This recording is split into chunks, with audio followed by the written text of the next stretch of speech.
Okay, I'm out here this morning picking weeds out of the strawberry patch, and I thought I'd show you this little praying mantis right there. Isn't he cute?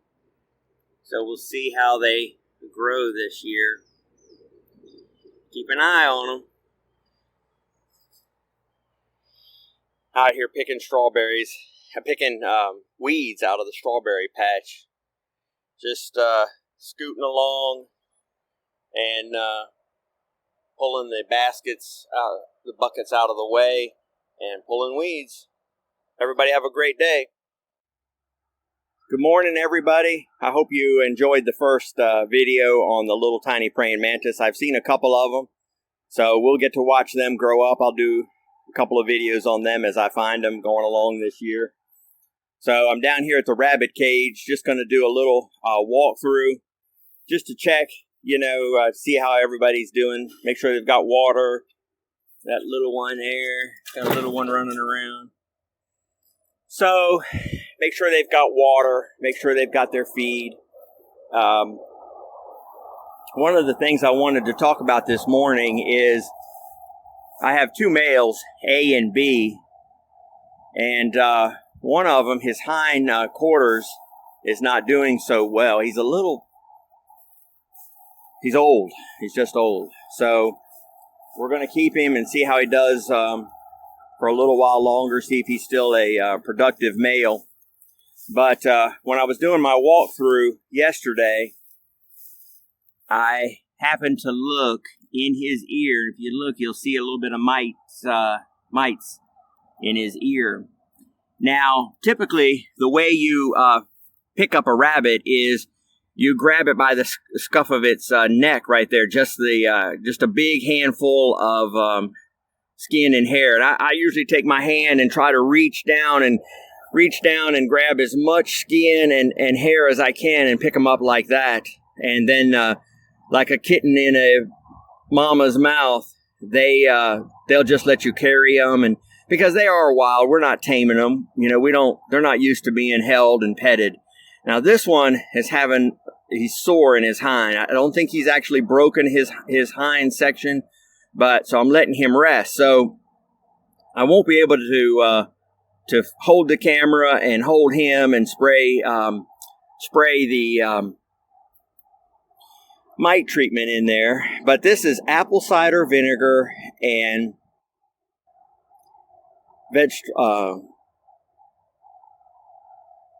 cooking oil. I can't think of the name of it. Just apple cider vinegar and olive oil. Olive oil. Olive oil, apple cider vinegar, and I'll just spray a little bit in his ear, and you can see he's still moving his feet and everything around. But he's a little uncomfortable. So I'm gonna just give him a slight little treatment every 2 or 3 days, maybe 4 days, and see if we can get those ear mites cleared up. We don't want to spread that around. Let's get him taken care of, and then I'm going to get started on the fence. The chicks are squeezing out under the bottom of the fence, and we need to patch that up. So we'll get that going. Actually, while I'm here, I'm going to just spin around, and I'm going to come over here to my wire section where I keep all my wires, odds and end wires. If I've got a wire project, I just grab some wire from here. What we're going to do is along the bottom of the run-in, just going to run another piece of wire. I've got some 12 and some 16. I believe the 12 will be enough. So I'll be doing that in the next video. Thank you so much for watching. Please comment, like, share. Let me know if you have any questions or any advice. I'd sure would appreciate it. Thank you. Okay, so we got him taken care of. I'll leave the apple cider vinegar and the olive oil right here by his cage, so I'll know that when I'm walking through I need to check on him. But his hind, he seems to be getting better. I think he was just bruised, not actually broken. So we'll try to get him to pull through here. So I'm walking along, and you can see Big Mama. She's got the pouch of babies right here. Maybe she'll have a few. We've only been getting 2, 3, maybe 5 this year. These are older breeder rabbits, and we're just now getting back in the groove of things. But she's actually got the nest all made up right here. And you can see the little hole that she's making right back there in the corner for where she's going to put the babies. But you have to keep an eye on them. Sometimes they'll have them outside the cage, and you need to pick her up and put her in. So every evening I just walk through. So you can see another one here getting ready. She's got her little hole back in there, little den type thing that she's ready to start laying out some babies. This one right here, this rabbit right here, unfortunately last night I was down here when she was having the kits, and one she had outside, it didn't survive, and the one she had inside, I picked her up and put her inside the box, and that one was born deformed. So we're back to square one with her.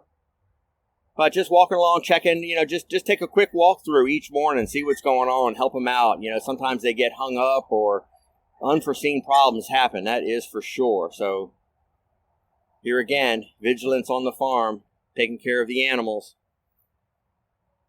Okay, we're patching up the bottom of this fence row right here. And you can see I've got this pair of, I don't know what they call them, a little pair of pliers. And it's got this little clip in the end. And I just use this to build cages or patch fences or whatever. Just puts a nice little clip on there. And then I go along with the yard staple, and I just staple down this fence. Now, the idea is that the predators come up and they dig and they just see a problem with this wire right here. Sometimes they'll come up and work on this, but I'm going to put, of course, some more clips along to tighten it up. And now we use electric fence around the garden and around the chickens and all that. We don't have a dog or a cat or any cats, My wife has a cat, sort of an indoor cat, but he's figured out to stay away from here. So, but what I wanted to say is, it's not that I don't like dogs, but I don't like taking care of them. Every evening, feeding them, dog hair everywhere. It's just not my thing. But on the farm, I especially don't like the barking and the way they chase off the deer. So we have the pond, and we're going to do a video on the pond and the deer and how many deer we have here on the farm. It's amazing. We can harvest deer right off the farm here, but with a dog. And we really don't have very many neighbors, and they don't have dogs. They like to harvest the deer also. So we just went along with what was already going on in the neighborhood. A lot of times you need to just do what everybody else is doing. If everybody's got dogs, then have a dog. But if you're the only one in a farm community, maybe electric fencing is the way to go. With the cats, I really enjoy the birds. I can sit right here and listen to the birds in the evening, and we have the bird houses. We have the purple martins. We put the purple martin bird house up when we first moved on the property, and I remember my wife and I scraping up that money. It was quite a bit for the pole and the house and all that because we really wanted purple martins. And this year we have our first purple martin family in that birdhouse. And not having any farm cats around is making that possible for us. Of course, we have to fight the mice. We don't like to put out poison, of course, because the chickens might get in it, the cat might get in it, all those problems. So we set the mouse traps, and it's a pain. But I'll show you how to set those mouse traps one time in a video. They are a little tricky to correctly set those to actually catch the mice. But that's the story on the electric fence. No dogs, no cats. We see it as more advantageous to skip the cats and the dogs. Enjoy the birds and the deer around here. So I'm going to finish stapling this down. Like I said, the yard staple all the way across the bottom here, and putting the little clips on there.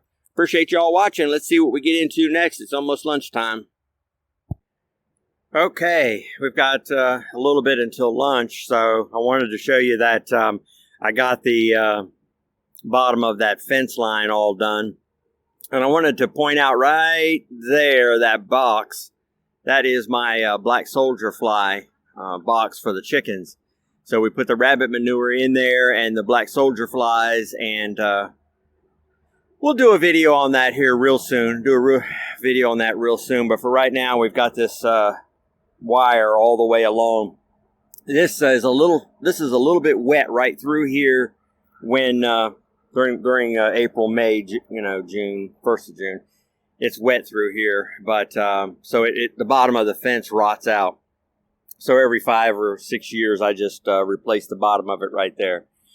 So after lunch, I'm going to uncover these. I'm going to do a little video on what's under the cover here, what's under the cover here. I'm going to talk about these tires.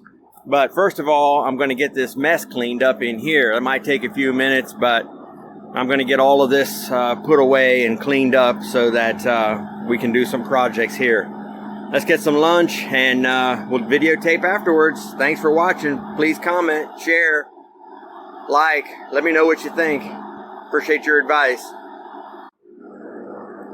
Okay, this is Daniel. Possibly this will be the last video for today. I did a little bit of cleanup around here and just wanted to talk about the Cub Cadets.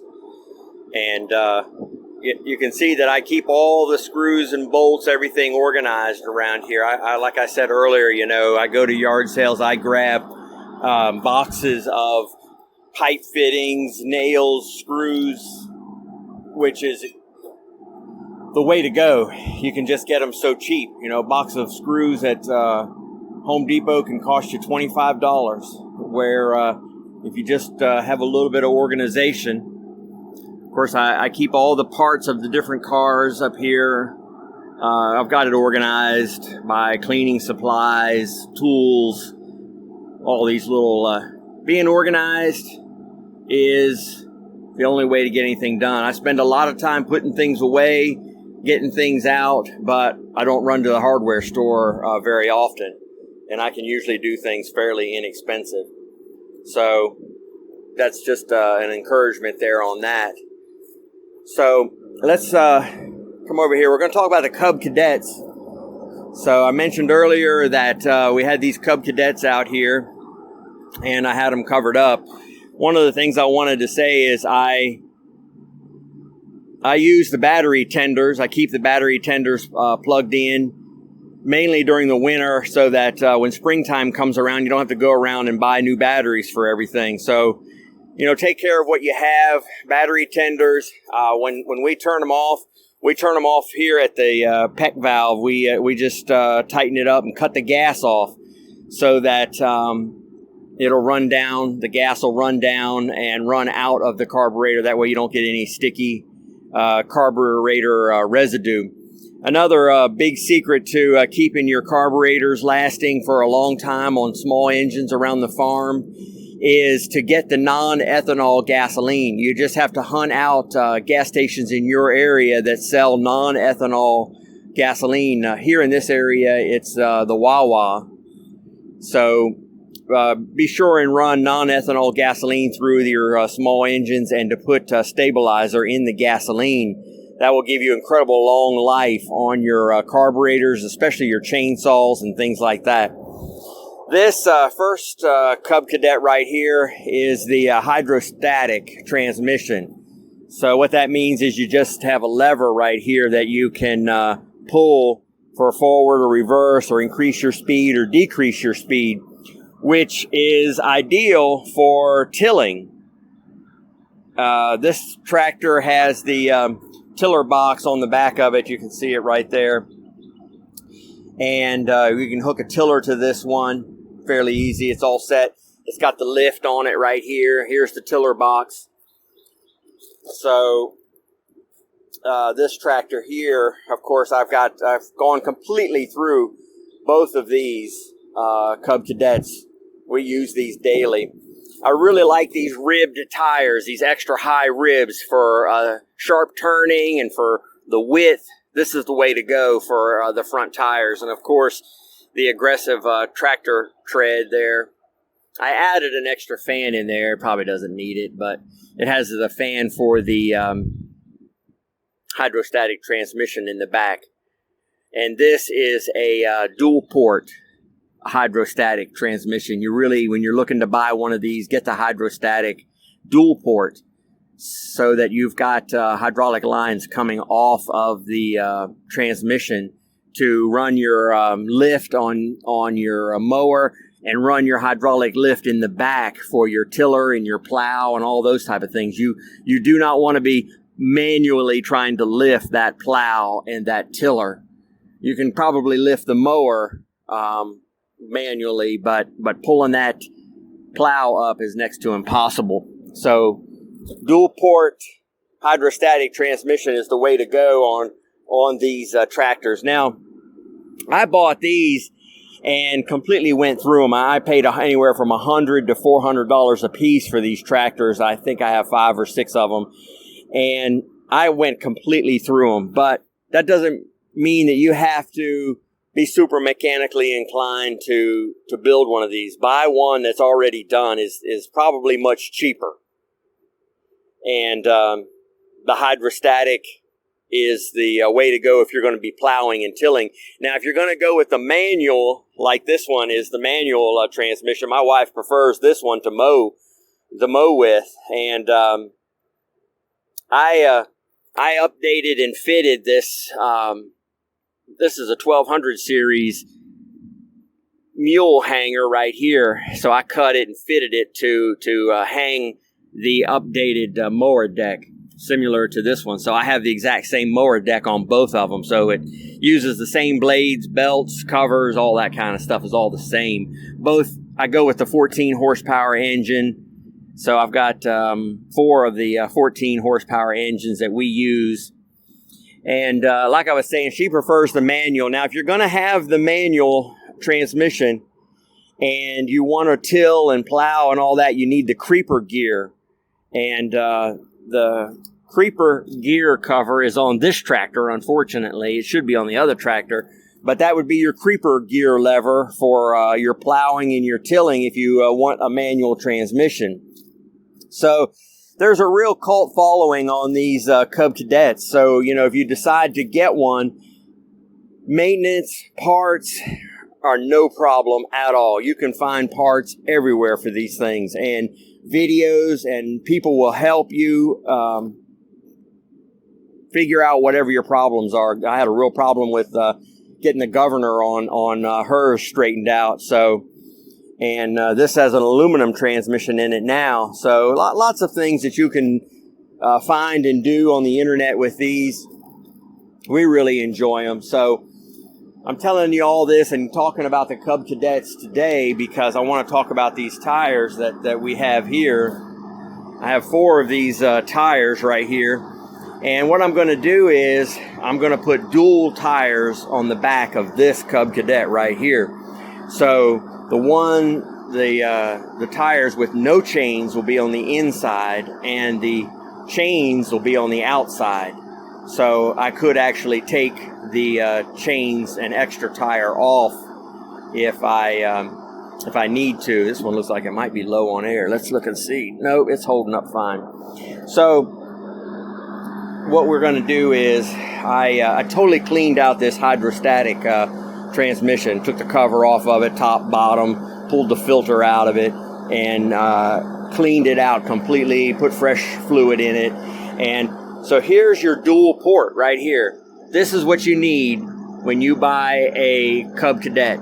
You need the dual ports.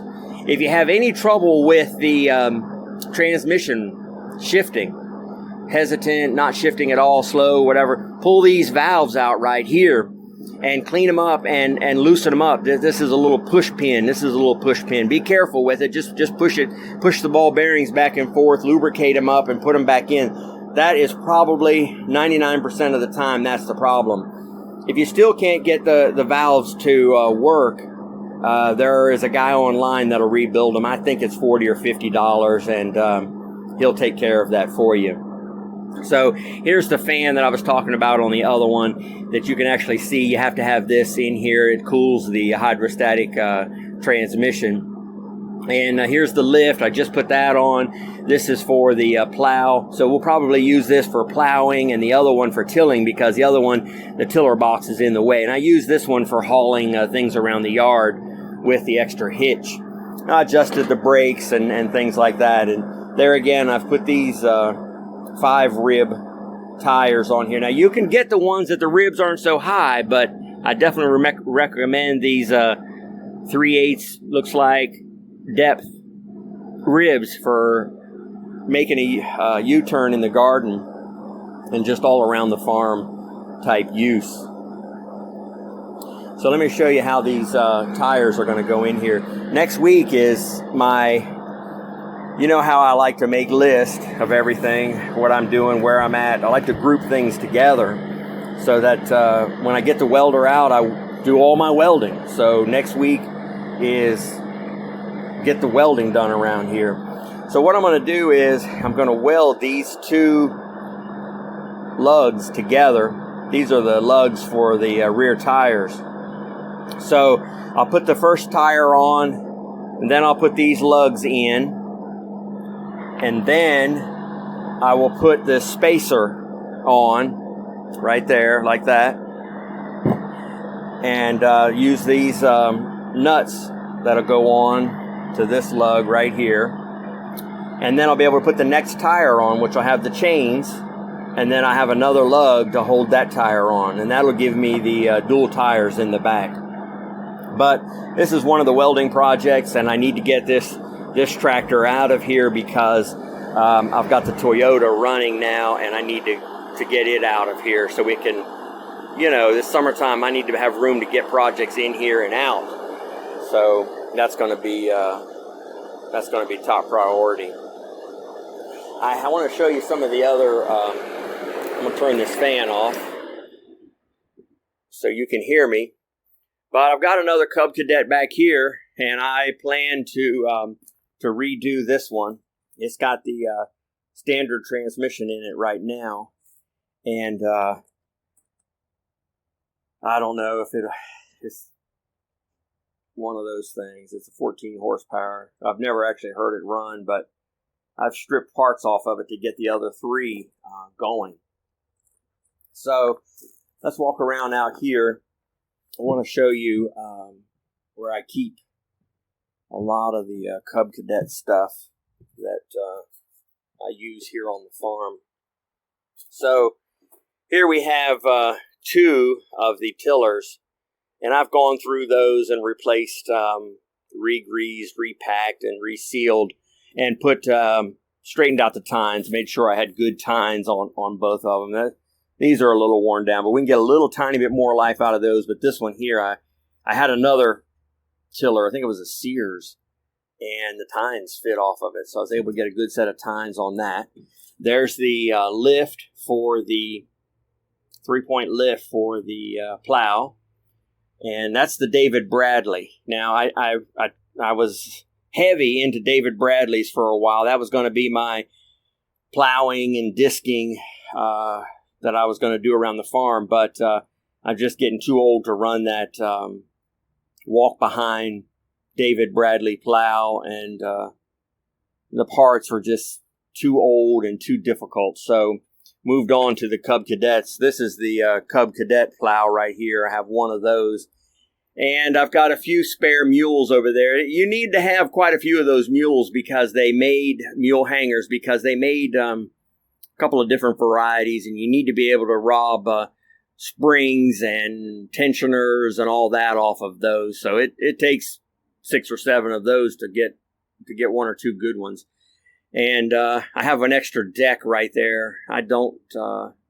It's been redone, but it doesn't match exactly to the mule drivers that I have right now set up for those other 2 decks. The other 2 decks that I have are the style that I try to stick with, so that everything will be the same. That deck right there will probably get sold here shortly. This tiller right here, I use this tiller. I just take the engine off of the Auger and stick it on here when I need tiller. And I've got another smaller tiller right there. There again, I've talked a lot about having extra parts. And this is my pile of parts for the Cub Cadet. Mostly trash, but I still come out here and get things out of it. I still scavenge every now and then. Here's a dual port set of lines right here. And there's a valve in there. Yeah, so there's a good valve right there. So practically an engine is all you would need, and you could build a couple of Cub Cadets right there. I'm going to walk around here and show you these hydrostatic Cub Cadet transmissions. They all work. They're all fine. Only one of them, this one right here, is a dual port. So with this dual port transmission and the Cub Cadet that I have in there under the table, I could build another really nice hydraulic dual port. You know, that way you'd have the lift that you need for the plow and the tiller, all that. I also have a snow plow up here, right here. I don't know if I'll ever use that. Came in with a bunch of other stuff I bought, so there it is. Well, I thought I'd do a little walk around on the Cub Cadets and let you see those. But like I was saying at the beginning of the video, I clean the engines out when I put them up. This little auger right here, I drained the gas, ran the carburetor clean, covered it up. And this is something there again I got at a yard sale. I think I paid $200 for it, but it's invaluable around here for fence posts and planting bushes and things like that. I'm really glad I've got that. Well, I just thought I'd do a quick little video. This tire, I'm having trouble getting it to hold air. Looks like I'll have to take the valve stem back out of it and reload it. But top priority for next week, if it's not too hot, is to get the welding done around here. Weld the studs for the tires so I can get those on. Oh, I wanted to show you one more thing about the Cub Cadet, the welding. The main reason, of course, the lug nuts won't take but a minute. But the main reason is I want to get this sickle mower, which is a bowling lawn tractor sickle mower, and I'm going to adapt it to the tractor that we've got in there. That's why I've got it up and got the cover off of it and the wheels off of it. I'm going to do the welding on this. I'm going to get it fitted to that tractor so that sickle mower will be running on that tractor. And the reason you want a sickle mower is to cut. There's my welder right there. Hope you can see it. The sun is really in my eyes. I can't get it exactly focused in like I would like, but I'll be working on video quality as I go along. But on the sickle mower, the secret to that, sorry about that, the video skipped a beat, so here we are starting where we left off on the sickle mower.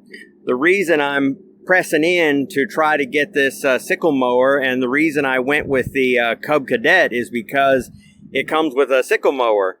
I believe a 402E is the sickle mower for the Cub Cadet, but this is the Boland's, and I'm going to weld it up, one of the many welding projects for next week, to fit onto this Cub Cadet that I've got up in the air. That way I can fit it and weld it and all that at the same time. But the secret is, what I wanted to tell you is, when you're raising rabbits, and we did 500 rabbits one year, raised them and canned them, and man, was that good. So having green ryegrass fresh cut for them is a real delicacy for them. Unfortunately, you can't let rabbits free range. You'll never catch them. You have to keep them penned up.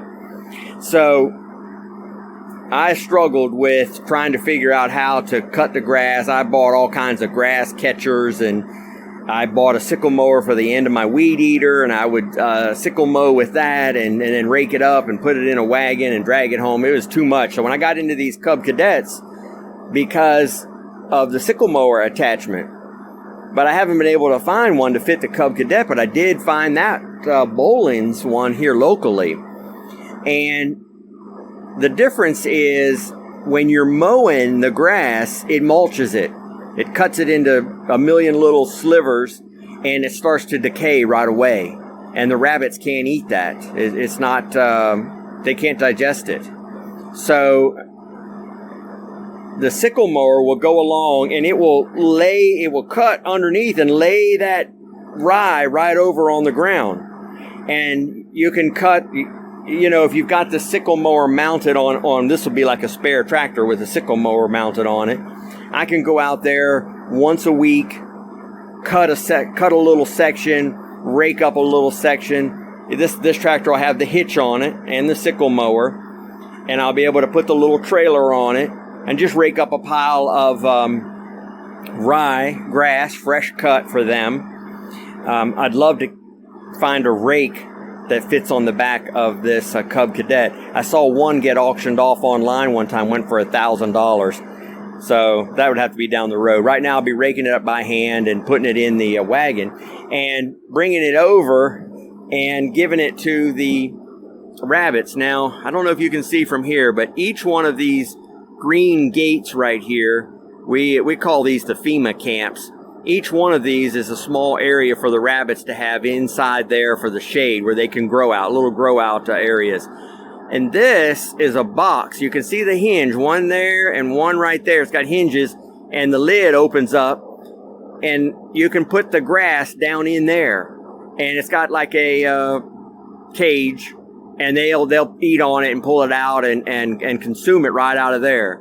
So that really cuts down on the feed bill. Of course, we have the fodder house on top of the hill to grow fodder and high protein for them, but they need a lot of good digestive and oat straw. Oat straw is a real good one. We're going to grow some of that out there. Right now we have rye straw, but we're going to do some oat straw next year, and we'll have the sickle mower ready to cut and feed them, and that'll cut down on the feed bill for them instead of trying to raise them totally on pellets. Got to get them off those pellets. It's $20-some a bag now. Well, it's been a wonderful day, excellent day. It's a little hot, close to 100. And we fixed the fence, did a little strawberry weed pulling this morning. We talked about the apple cider vinegar and the olive oil for the rabbit's mite ears. And talked about how to cut the grass for rabbits. Had a lot of good, interesting information this today. Not as much work got done because of the heat. We did get the garage cleaned out, so we're ready to go again next week. Today's Thursday, so I'll be at the coin shop Friday and Saturday, and we'll be talking about the economic situation that we're in as a nation, printing our currency. So look forward to that for Friday and Saturday. We'll see if we can get some videos out talking about the importance of owning a little bit of gold and silver to hedge against the coming hyperinflation, stagflation that we're going to be having in this nation someday. Well, thank you very much for watching. Like, share, subscribe, comment. Let me know if you have any questions. Be glad to help you. Thanks for watching.